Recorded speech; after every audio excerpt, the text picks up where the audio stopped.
Hi guys, and welcome to the channel. My name is Sam Evans and you're watching the Electric Singularity. If you haven't already subscribed, make sure you do so. Now, the Audi Q4 e-tron. Is it hot or is it not? Well, I have an opinion on this and I'll tell you what I think of this vehicle in comparison to all of the other vehicles that will be available within the next 12 months, and keeping in mind all of the cars we've looked at over the last few months. There's been a huge number from BYD, Tesla, Hyundai, Volkswagen, many others. Well, the latest e-tron has been unveiled with a 520 kilometer range, which is pretty good.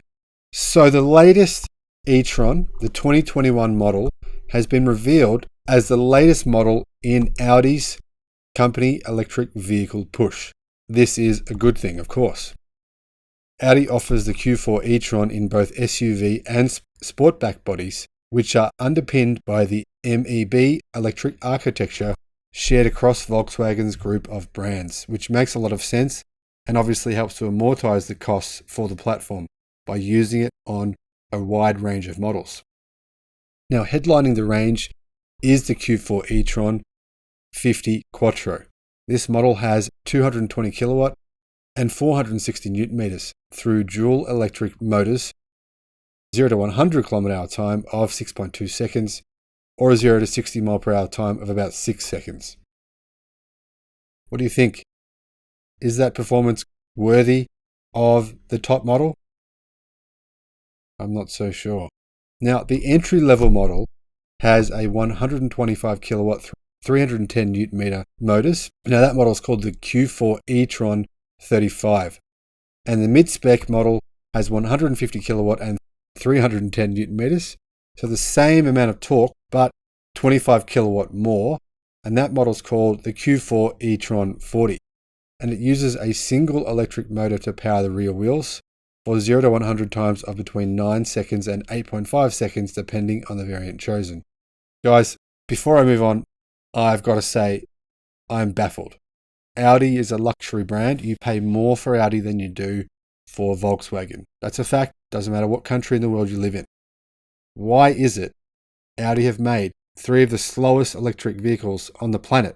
Realistically, you have to call a spade a spade. All 3 of these models are slow. The performance variant is not a performance variant. 220 kilowatt, 450 newton meters, and it does 0 to 60, 0 to 100 kilometers an hour in 6.2 seconds. That is slow. I can't understand why it's so slow with those power figures. It shouldn't be that slow. It doesn't make sense. Something strange, as I've reported with other Volkswagen electric products recently, something strange is going on. I don't feel like they're reporting their performance numbers correctly. Maybe they're underquoting them. That would make sense. If they're underquoting the performance times, that would make sense. However, even if they are doing that, I still don't understand why a luxury brand is making these cars that are so slow. Now, one of the benefits, some people will probably say, Sam, but who cares if they're slow? Who cares? Well, I'm telling you now, one of the benefits of buying a luxury car, and one of the reasons many people do it, some don't, but many people do, is because of the bragging rights of having a faster car. Not necessarily a fast car, but a faster car. Now, one of the bragging rights of having an electric car is performance. That is a fact. Electric cars are super fast, obviously. The Tesla Model S long range will do the quarter mile, right, in 3 seconds. That's just a long range model. The Tesla Model S Plaid will do it in 1.99 seconds. Sorry, quarter mile. I'm talking 0 to 60 in 100 km/h times. Quarter mile time for the Plaid is 9.23. Quarter mile time for the long range is around 11 seconds. In other words, these Audis, sure, they'll be cheaper than the Model S. They won't, however, be cheaper than the Model 3 or the Model Y. They won't. That's a fact. However, they will be much, much slower than the Model 3 and the Model Y. Surely Audi must be aware of that.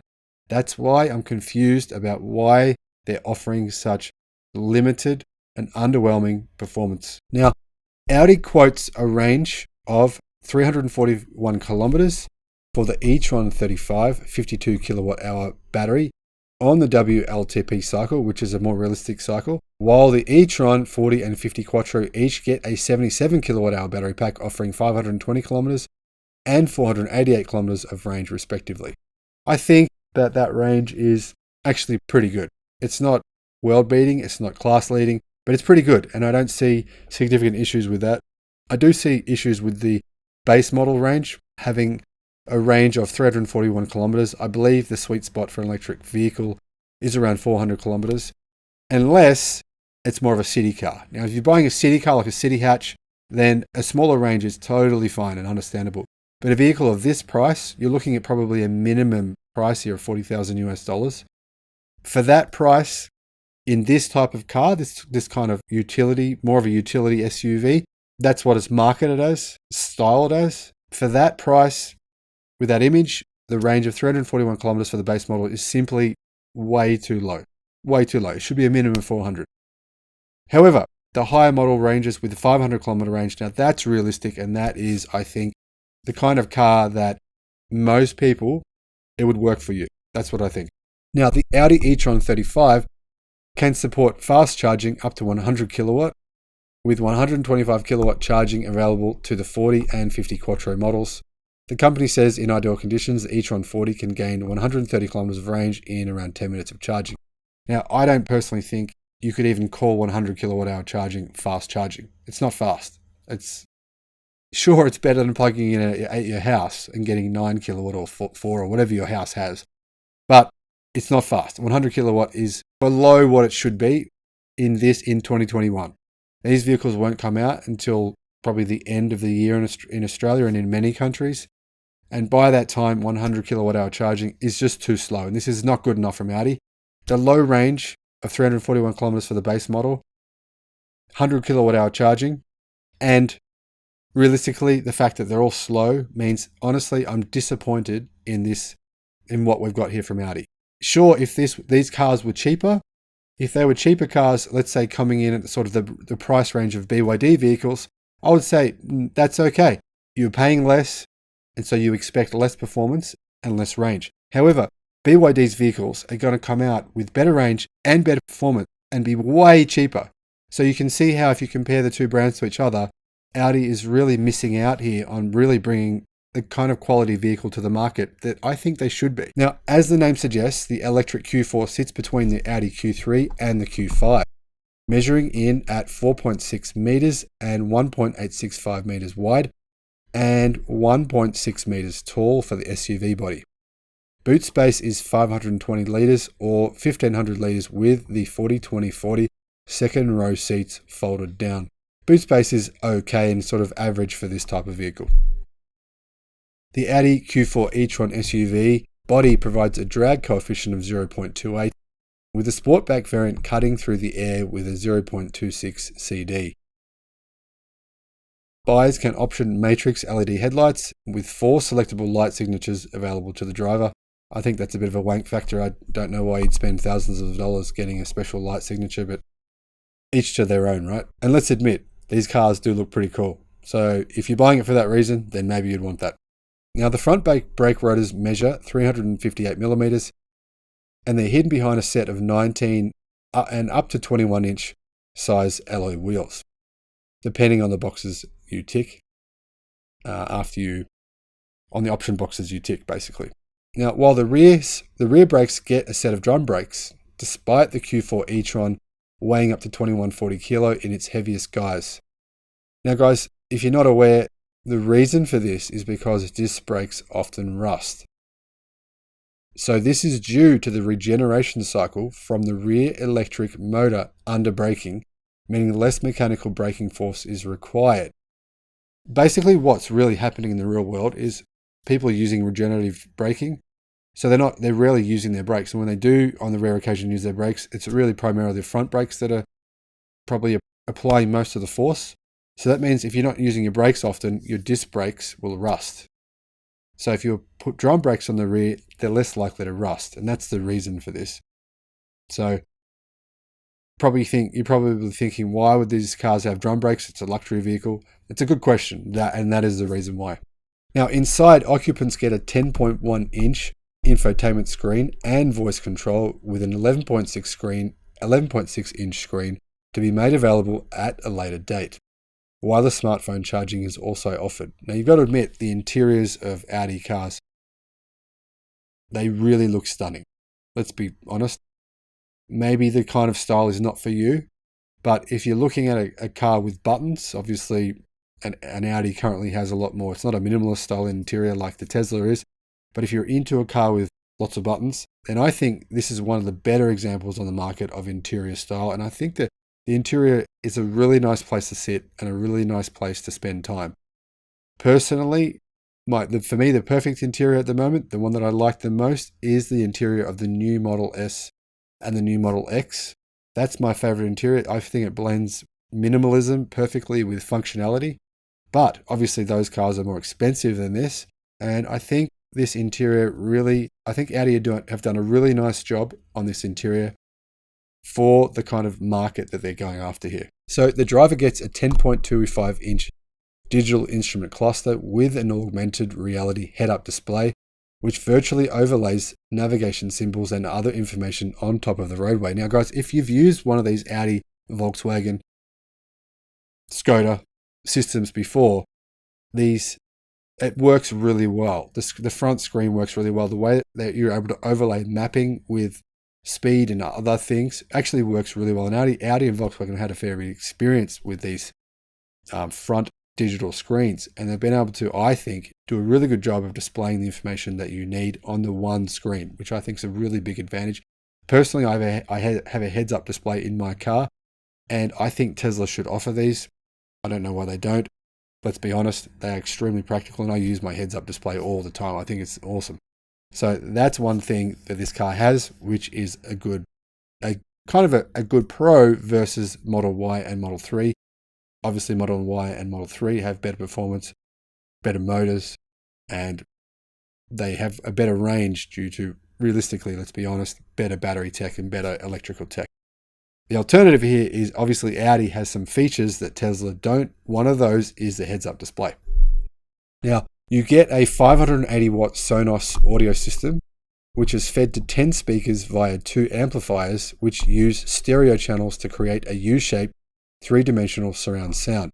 There's a choice of 4 interior colors: black, gray, brown, or beige, and buyers can also choose from 9 equipment packages, each offering different trims, accents, stitching, headlining, and door seal combinations. Now, if you opt for the sportier S-Line, you can choose between standard natural synthetic combination leather, premium Napa leather, Dynamica artificial suede, and plus artificial leather. The latter two, which are created from recycled plastics. A little bit like what Tesla does with their interiors. Now, haptic touch buttons feature on the steering wheel, while seat heating, ventilation, and massage functions are all optional. A center front seat airbag is standard, and Audi offers 8 exterior colors as well as a number of alloy wheel styles designed to improve aerodynamics and range. The German brand is also offering 2 different Edition 1 launch variants to overseas buyers all around the world. Now, the 2021 Audi Q4 E-Tron, wow, that's quite a mouthful, isn't it? Say that fast 5 times. The 2024 Audi Q4 e-tron goes on sale in Europe in June, starting from €42,000, which is Australian $65,000, or around about $45,000. But we don't have any details yet on timing in terms of launch for the rest of the world. The reason for this, guys, of course, is because Audi needs to hit its emissions targets in Europe to avoid continuing to pay fines, having to pay Tesla for their credits. Obviously, they don't want to do this, so their primary focus right now is to sell these vehicles in Europe to avoid paying those fines. Makes sense. Guys, realistically, if someone doesn't want to buy an alternative, whether that be a Hyundai, a Kia, Tesla, BYD, whatever that may be, if you're a dyed-in-the-wool Audi fan, this is a good car. It's definitely a better choice, in my view, than the petrol version. Not only from a standpoint of environmentally saving the planet and all that kind of stuff, but just from being a better car. Electric vehicles have so many advantages over petrol and gas vehicles that clearly it's a better choice. Unless you want something fast. It's not fast. But personally, if you have a choice and you're not an Audi brand fan and you're willing to go outside the brand, I would recommend the Tesla Model Y. I believe is coming in it really ticks more boxes. It ticks more boxes. The performance is miles ahead. I believe the entertainment system, well, one has pros and cons. Obviously, some people want the heads-up display. I like the heads-up display. Some people want the display right in front of their face as well, that the Audi has. Tesla doesn't. Some people prefer the minimalistic style of the Tesla. Personally, overall, if I was to choose between the Audi Q4 e-tron versus the Tesla Model Y, I have to say the Tesla Model Y is simply the better car, and I don't see why you would choose this Audi. However, guys, if you're going to stick with the brand of Audi, don't buy the petrol car, buy this. Because if you buy the petrol version, I'm telling you, the depreciation is going to be astronomical. Within 4 years, this car will be worth, I would say, very, very little. You're probably looking at 80% depreciation. Enormous depreciation. For that reason alone, just that, you don't want to buy this car. However, in my mind, you cannot purchase the base model of this vehicle. It just doesn't have enough range. The range is just not 340 kilometers. So let's say a realistic real world, maybe 290. That is just nowhere near far enough for 95% of people. Of course, you could choose the longer range model of 500 kilometers, and then you're looking at a car, I think, which is a good vehicle, a much better choice than the petrol version, and something that you could live with every day. Thanks for watching. I'll see you on the next one. Bye-bye.